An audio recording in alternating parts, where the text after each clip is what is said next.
So నేను అసలు ఈ టాపిక్ మీద అయితే వీడియో చేద్దాం అనుకోలేదు. బట్ రీసెంట్గా నేను కొన్ని కామెంట్స్ అయితే విన్నాను. సో అందువల్లే నేను ఈ టాపిక్ అయితే వీడియో చేస్తున్నాను.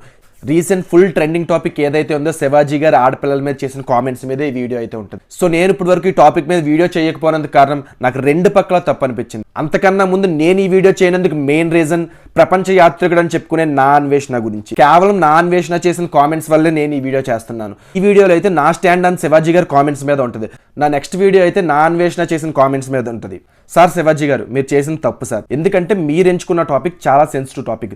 దాన్ని చెప్పేటప్పుడు కొంచెం ప్రిపేర్ అవ్వ రావాల్సిందని అనిపించింది. మీరు ఏదైతే చెప్పాలనుకున్న ఇంటెన్షన్ ఏదైతే ఉందో అది 100% మంచి, దాని తప్పు అని ఎవరు చెప్పలేరు. బట్ మీరు అందరికీ అర్థమయ్యేలా చెప్పడంలో అయితే ఫెయిల్ అయ్యారు.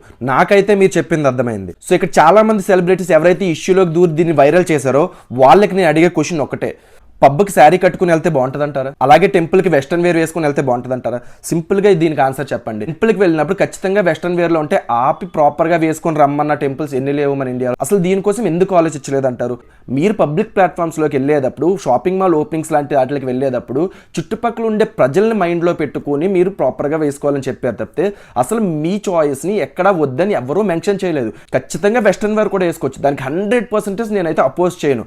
కానీ మనం ఉన్న సిచ్యువేషన్ బట్టి, మనం ఉన్న సరౌండింగ్స్ బట్టి ఏ డ్రెస్ వేసుకోవాలనేది నేర్పించింది మన పెద్దలు. సో వాళ్ళకి గౌరవం ఇచ్చన్నా కూడా మీరు ఆలోచించాల్సింది అనిపించింది నాకు.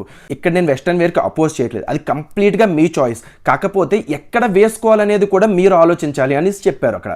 సో దీని మీద అయితే నా స్టాండ్ ఇదే, when you are in a Roman be like a Roman అని మనకు ఒక కోట్ ఉంటుంది. దాని అర్థం ఏంటి? మన పబ్కి అండ్ పార్టీస్కి వెళ్ళినప్పుడు దానికి తగ్గట్టుగానే రెడీ అవ్వాలి, అలాగే మనం సొసైటీ అండ్ టెంపుల్స్కి వెళ్తున్నప్పుడు దానికి తగ్గట్టుగానే రెడీ అవ్వాలి. ఎగ్జాక్ట్గా ఇదే మెసేజ్ ప్రాపర్గా కన్వే చేయలేదని అనిపించింది శివాజీ గారు. అండ్ శివాజీ గారు మాట్లాడిన మాటలు కొన్ని అన్పార్లమెంటరీ వర్డ్స్ స్టేజ్ మీద మాట్లాడకంటే ఉండాల్సింది.